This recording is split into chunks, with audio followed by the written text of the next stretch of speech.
Welcome back to No Apologies on Beck. I am Lori Hins, your host for No Apologies. And tonight we have with us remotely a gentleman who is, I think, from Montana, from what I can tell by reading his information.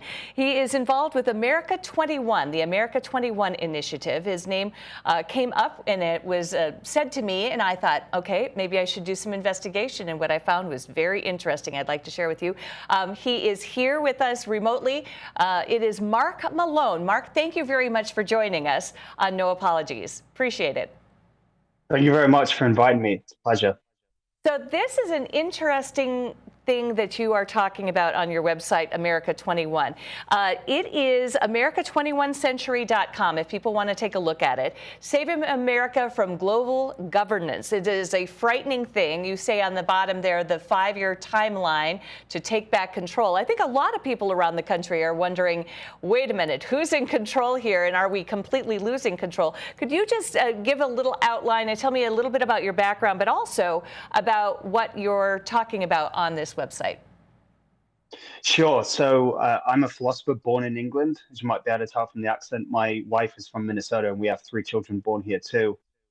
So that is why a lot of the media have likened me to Thomas Paine, one of the founding fathers, who was also from England. So my work essentially has been in data science and analyst. I've been an analyst. I've worked in academia. I've worked in the corporate world, and I really just apply those skills to this area. The reason that I focus on this is because this is the area. This is really the only area that matters. This is the issue of our age. These are the issues that Trump talked about when Trump was talking about globalism, mass immigration problems, trade problems. Well, it all stems from this issue of global governance. If there's an issue of globalism, it has to end somewhere. And that end is supposed to be global governance. I do want to point out that the World Economic Forum, on their strategic intelligence section of their website, they have a section called global governance.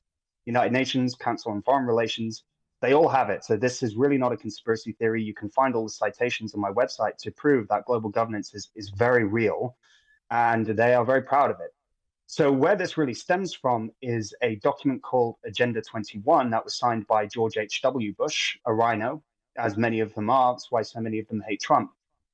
And it was signed in 1992 to essentially say, we need to save the Earth from climate disaster. Climate change is the justification for global governance.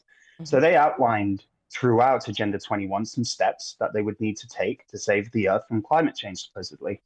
And that just so happens to be the destruction of the global economy, the destruction of the free market, the destruction of our energy, manufacturing, automotive industries. Travel is inhibited. Of course, digging for oil is inhibited.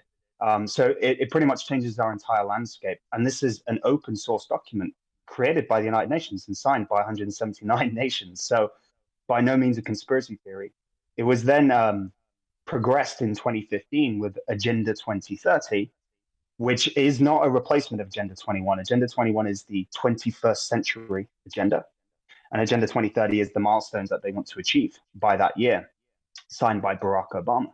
So essentially what this all entails is the end of the nation state and the bringing in of global governance, the end of the constitutional system, and indeed the end of every national system on Earth. What was interesting to me was on your site, I saw a map, Marc, and on this map, it was extremely disturbing to me. Can we show it, guys?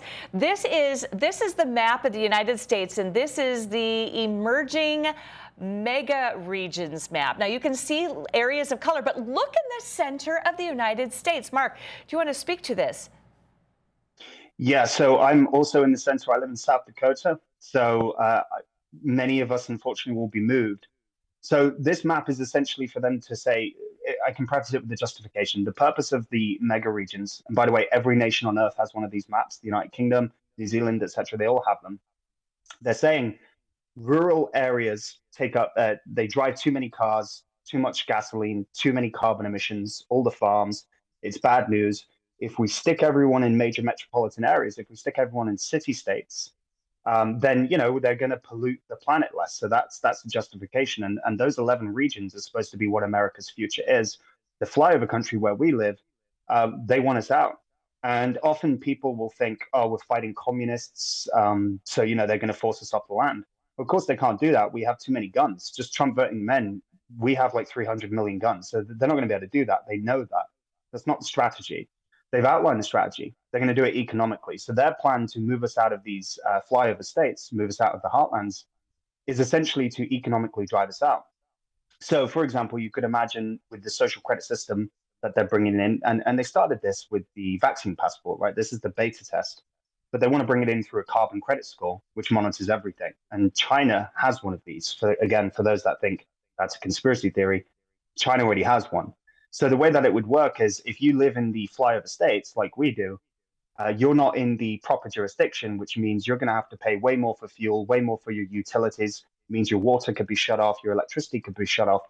And that's really how they want to force migrate people economically, through owning the energy, owning the infrastructure, and just saying, all right, if you're not going to obey, you're not going to move to Minneapolis, or you're not going to move to Houston, which would be the nearest ones to us, then we're going to shut off your utilities. So that's pretty much how they want to do this. Yeah, it's absolutely terrifying. It's horrible. And this type of governance is anathema to what we are in the United States. Whatever happened to freedom? No free will for those of us in the flyover states. It's incredible. Right. Yeah, and they have a special hatred for us in this part of the country because we're the ones that have been most resistant to this new world order. And again, that new world order is not a conspiracy theory term. Henry Kissinger, the national security advisor, ex-national security advisor, was the one that really popularized the term. And again, it really just means global governance. So, I live in South Dakota, right? We never even had any lockdowns here. The state government rejected that. And that's, again, the power of the American system, of the constitutional system. The states have the ability to reject what the entire world is doing, which is obviously what our work is premised on. So they want us out. They want us in these city states. I should conclude this point by saying that those mega regions, like them all over the world, would become city states of global governance. So you could imagine it a little bit like Singapore. Singapore is a city state, right? Or ancient Rome or ancient Greece. So when the Roman Empire was going through Europe, a lot of people think that they were conquering nations, but really they were city states. So Athens, which obviously became Greece, actually was a city state of its own. Wow. So they plan on making these mega regions, London, Los Angeles, Toronto, wherever it is in the world, a city state of global governance. Welcome back to No Apologies on Beck. I am Lori Hinz, your host. With me remoting in from South Dakota is Marc make sure I say this right. It's Marc Malone. There's another guy around named Marc Morano. I always want to, switch you two up. But Marc Malone is talking about something called regionalization, and he's talking about governance, global governance. And what we're talking about in this segment then is what we can do to thwart that when they come for us. So some suggestions, things that you're planning here, Marc. Right. Yeah. And, that governance aspect is really important to understand because a lot of people think that it's world government, but it isn't. It's governance. And that's important to understand because like BlackRock, for example, BlackRock aren't a government, right? But they do operate under governance. So that's why it's the merging together of the public and the private, which, by the way, Mussolini said was fascism. I digress. So what we're doing about it is just I'm working with some great politicians, ones that are truly America first, ones that are supportive of Trump, supportive of the end of mass immigration and the end of us being ripped off by the European Union and China and all of these. So working with some great people, senators in Montana as well as here in South Dakota, and we plan to work across the heartlands and the mountain regions. The way to do this is actually very simple, but it isn't going to be easy. So just like this plan is regional on their end, it has to be regional on our end. We, of course, cannot do anything in DC. DC has been captured. DC hates us as much as the globalists hate us at this point. The good news is that the 10th Amendment in the Bill of Rights that the greatest political men in the history of the world, founding fathers, put in, says as long as we're not blocking people's constitutional rights, we can do whatever we want. That means we can withdraw from any treaties. That means we can reject any notion from anybody, including even the federal government, if it inhibits our constitutional rights. In this case, we have to withdraw from globalism completely. So Agenda 2030 is localized at the city and state level. So what we're going to do is we're going to go through the states and reject it. And that's where this Amexit comes from. We are Amexiting. We are withdrawing America from globalism, one state at a time, with of course, the focus and the priority being on the heartlands and the mountain regions. This is the heart of the country. This is where we grow the food. This is where we have the water. This is where we have the energy. This is where we have the manpower. This is where we have God-loving people. So this is where our priority must be. Well, so we're going to withdraw. It sounds like a great plan. If people want to learn about this, they can go to your website and see all of this, correct? You Yep, really you do can go lay to it out there. Yeah.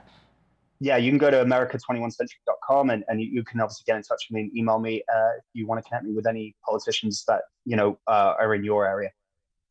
Great idea, too. So Amexit, like Blexit and Brexit before that, and now Amexit.